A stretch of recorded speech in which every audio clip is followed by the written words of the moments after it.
Martha Finch lived in Hannibal, Missouri for 32 years, occupying a rented cottage with green shutters that she repainted herself every 5 springs. Her life was defined by steady labor and quiet persistence. She was just the kind of person who patched what broke and never made a fuss about her own needs. While her children moved to distant suburbs, buying lawns and rolls and counting minutes on screens, Martha remained rooted in a physical, analog routine. At 72, that routine was interrupted by a 30-day eviction notice. The language was legal and bloodless, explaining her cottage was being cleared for a commercial strip. A sudden bureaucratic decision to expand the local economy effectively erased 3 decades of her presence in a single stroke. Her son in Tulsa offered a spare room in his basement, his tone suggesting he was already calculating the inconvenience. Her daughter in Cincinnati sent a small check, a gesture that carried the helplessness of those who do not know what else to give. Martha thanked them both, but refused to be a burden. She began searching for an independent solution existing entirely outside the town's commercial real estate pred. Instead of packing for a basement in Tulsa, Martha went to the county tax office to review their delinquent listings. There, she paid exactly $5 for a parcel at the end of Rudder Road, a gravel track bordered by sumac and dead weeds. It was a desolate geography, a far cry from the manicured commercial strip that had claimed her cottage. The parcel contained a corrugated metal shed, so oxidized it looked like a block of dried blood sitting in the tall grass. Next to the shed stood a towering, boarded-up Victorian caretaker's house. The town council had officially written the house off as a structural liability, but Martha saw a location worth her remaining savings. Her family begged her not to waste her money, and neighbors laughed at the idea of an old woman buying a rusted tin box in the middle of nowhere. Martha ignored them.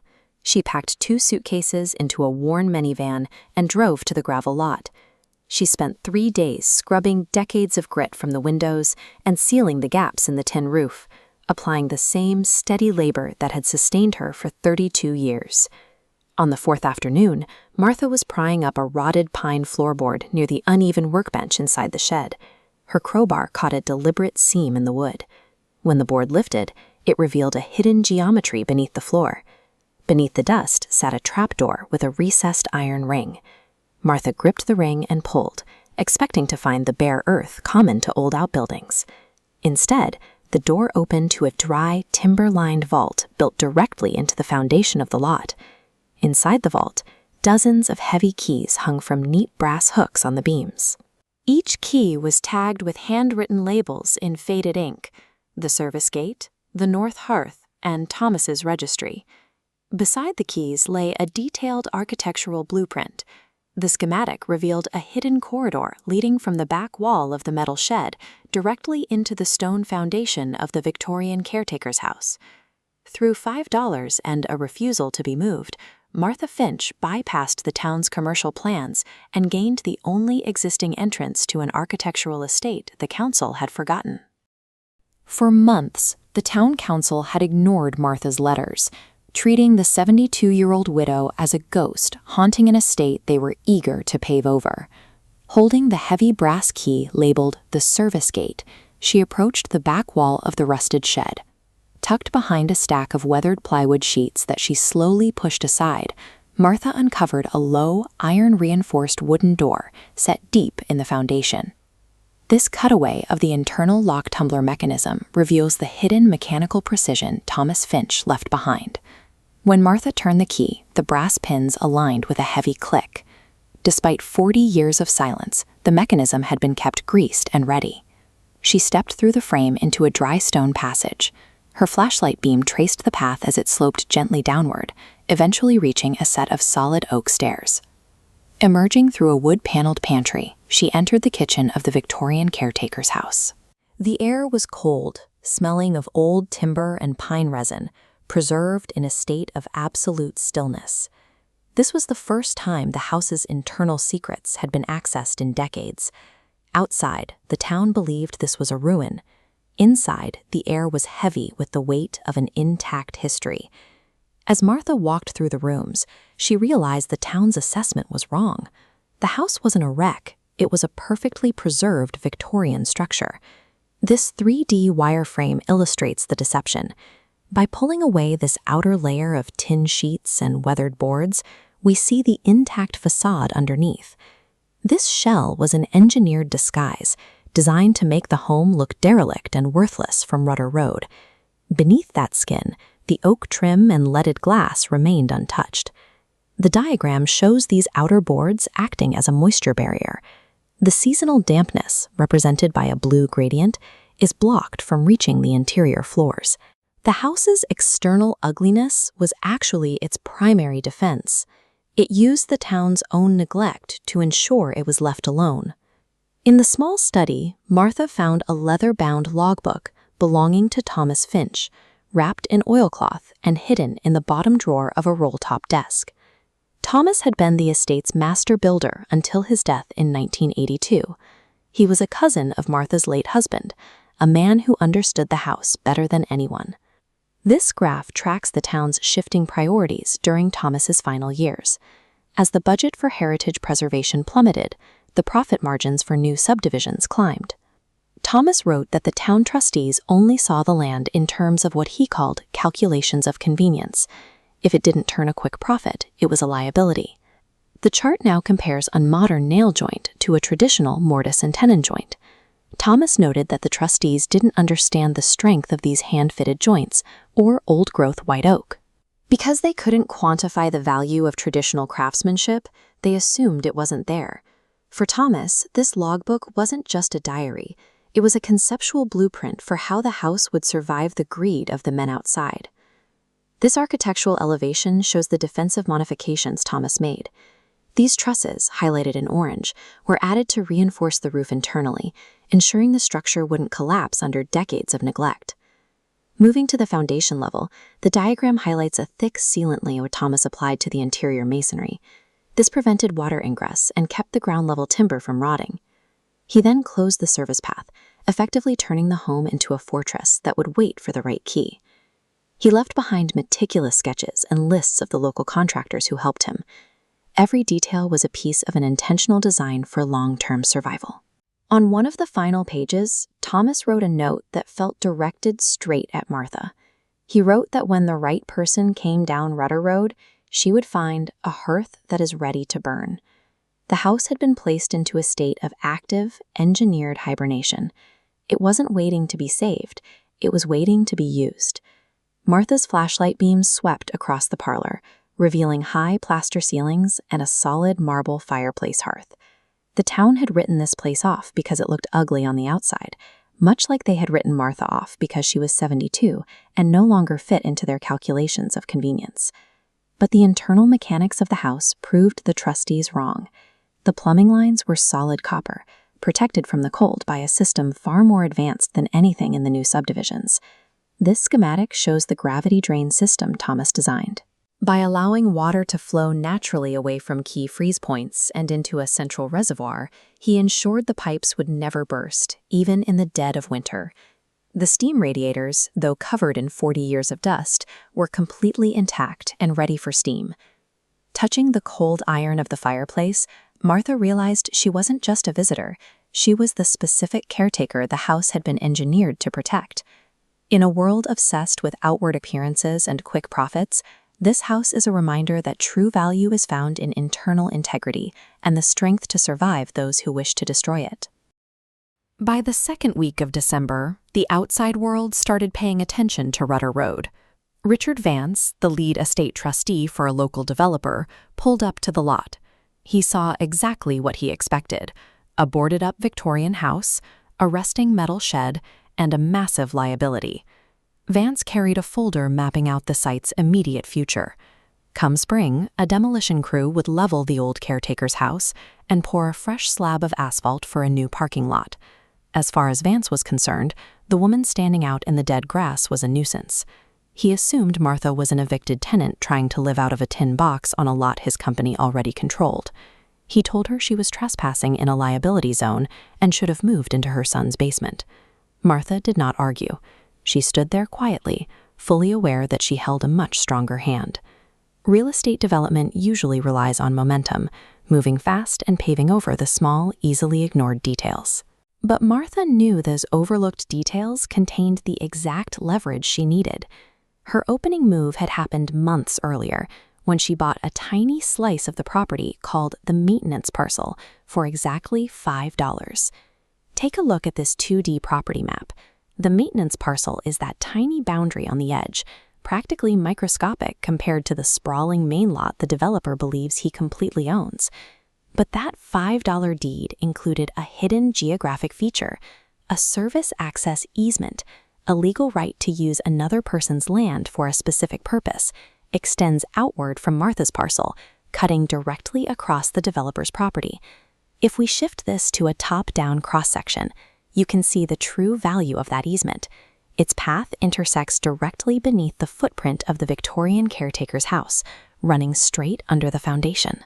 Far from being a squatter, Martha held absolute legal control over the subterranean ground supporting the very building the developer planned to destroy. Having secured the ground beneath the house, Martha needed to prove the building was worth saving.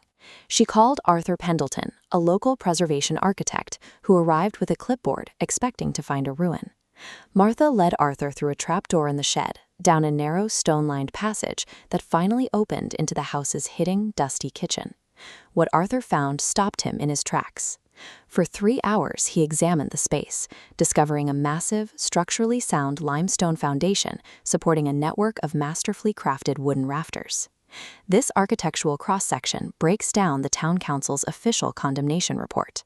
To justify tearing the house down, the council claimed the main sill, the crucial horizontal wooden beam resting on the foundation, was completely rotted out.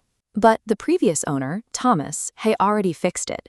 As this diagram highlights, he removed the decay and replaced the entire main sill with seasoned white oak back in 1978, leaving behind meticulous notes documenting the exact structural data. Sitting at the roll-top desk reading the notes, Arthur realized the building didn't need a rebuild. It barely needed 3 weeks of basic cosmetic repair. The town's condemnation order was fraudulent. The council had deliberately misstated the building's structural health to push the demolition through. The structural integrity of the house was only half the defense. Thomas's registry ledger contained a second layer of protection, buried deep in the legal paperwork. Thomas had deeded the caretaker's house to the Regional Historical Trust under a protective covenant, a legally binding condition tied to the land that forces the trust to step in and preserve the building from demolition. This flowchart maps out the exact legal sequence required to trigger that covenant. The first condition was securing sole ownership of the maintenance parcel. The second requirement was to officially activate the service access easement running beneath the property. The final step was to establish physical occupancy. Once all 3 conditions were met, the logic circuit closed, legally compelling the historical trust to take ownership. Martha's entire presence on the lot was a calculated maneuver. Her $5 deed and her cold night sleeping in the metal shed were the specific legal requirements needed to sever the developer's claim and shield the house permanently. With the demolition legally blocked, Martha brought Arthur and 2 retired local carpenters onto the property, and they immediately began the physical restoration of the house. Back in Tulsa, Martha's son Nathan heard the news and offered to send a professional moving crew to pack her things and pull her out of the gravel lot. Martha declined the offer. She didn't need rescuing. For her, the physical labor was how she truly cemented her claim over the space. Over the following days, she scrubbed decades of soot from the marble hearth, cleared the heavy leaf buildup from the copper gutters, and carefully sanded down the intricate grain of the antique walnut banisters. Every swept corner and polished brass handle brought the caretaker's house back to life. Martha secured the property through meticulous legal strategy, but she crept it through slow, honest labor, proving that a single dedicated person could outlast the blind rush of corporate money. By the first week of January, Richard Vance was rolling onto Rudder Road with a county marshal and a demolition crew in tow. He fully expected to find a tearful old woman packing her boxes in the cold. Instead, he stepped up to the newly cleared front porch of the caretaker's house and found a united front. Martha stood there, flanked by Arthur Pendleton and a legal representative from the Missouri Historical Trust. When Vance demanded they step aside, the trust's lawyers simply handed him a certified legal injunction. Thomas Finch's registry ledger, combined with the documented blueprints, established a clear historical claim. But a claim remains dormant until activated. This required Martha's ownership of the maintenance parcel, effectively extending the protective covenant over the entire site. Martha had bypassed a simple eviction delay. instead weaponizing forgotten history to construct a permanent legal fortress. The final legal strike came from Arthur Pendleton's formal appraisal, heavily backed by the restoration invoices Martha had uncovered from 1978. This certified appraisal offered a stark contrast to the trustee's original condemnation report. It provided hard, documented proof that the county's low valuation was a fraudulent attempt to devalue public heritage for private commercial gain. The reaction from the courts was swift. The demolition order was permanently revoked, and the caretaker's house was placed under strict historical protection. Without the land, Vance's commercial project instantly collapsed, buried beneath the weight of sudden legal investigations. The fallout then spread to the municipal level. The county board was forced to launch a formal audit, digging into the corrupt trustees and reviewing all of their past land transactions. Properly calculating the true hidden value of a single discarded property proved powerful enough to dismantle an entire corrupt municipal machine. Outside, the winter nights on Rudder Road grew longer and colder. Inside, the caretaker's house was alive with a crackling fire and the deep, steady warmth of a limestone hearth. The long-standing strain within the family began to thaw. When her children drove up from Tulsa and Cincinnati for Sunday dinner, they gathered around the thick oak table in the kitchen, surrounded by the scent of fresh bread and wood smoke. Sitting across from her, Nathan and Sylvia watched their mother closely. They noticed the faint dusting of sawdust clinging to her apron and the capable, steady hands that moved with quiet purpose. For years, they had viewed her quiet dependability as a sign of fragility. Now, sitting in the home she had saved, they realized that endurance was a profound, unyielding strength. Nathan spoke up, offering a quiet, humble apology for his earlier insistence that she move into his basement. Looking around the restored room, he acknowledged that his mother had successfully built a grander, more secure sanctuary than anything he could have ever provided. The same world that had written off the house as a ruin had spent years underestimating the woman who saved it. That strength soon extended beyond the kitchen table, radiating out into the spacious rooms of the house and the old maintenance shed. Martha decided against keeping the property as a private, quiet retreat. Instead, she transformed the grounds into a community workshop. She opened her doors specifically to other older women in the county, people who had been pushed to the margins of a hurried world and told that their productive years were behind them. She organized classes in sewing, carpentry, and historical restoration, pulling instructions directly from Thomas Finch's extensive library of manuals. The work served a dual purpose. As these women gathered around the workbenches to strip paint and restore discarded furniture, they were actively rebuilding their own self-reliance. The victory transformed from a legal win into a social one, as a forgotten ruin became an active engine for human restoration. Back inside, hanging on a simple brass nail beside the front door, the rusted shed key remained on display. It stood as a quiet reminder of a simple truth. Neither the house nor Martha had ever been finished. The world had simply mispriced them both. But the door is now open, and the fire is burning. If this story touched you, make sure you're subscribed, because tomorrow I've saved something extra special for you.